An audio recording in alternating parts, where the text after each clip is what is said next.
ద్రౌపది ముర్ము శుక్రవారం తిరుమల శ్రీవారిని దర్శించుకుని ప్రత్యేక పూజల్లో పాల్గొన్నారు. ఆలయ మహాద్వారం వద్ద Anam Ramanarayana Reddy, TTD chairman BR Naidu, EO Anil Kumar Singhal, ఆలయ అర్చకులు ఆమెకు ఆతిథ్య సత్కారం అందించారు.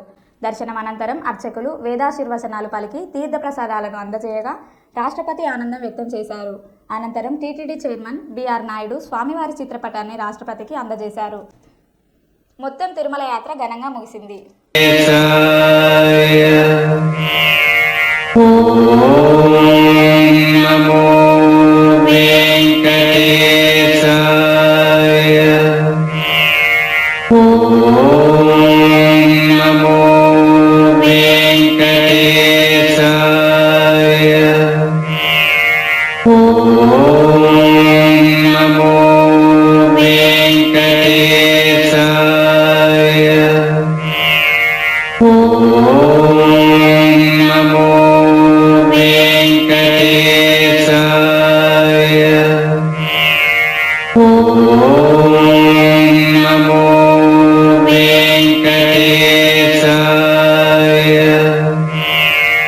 ఓం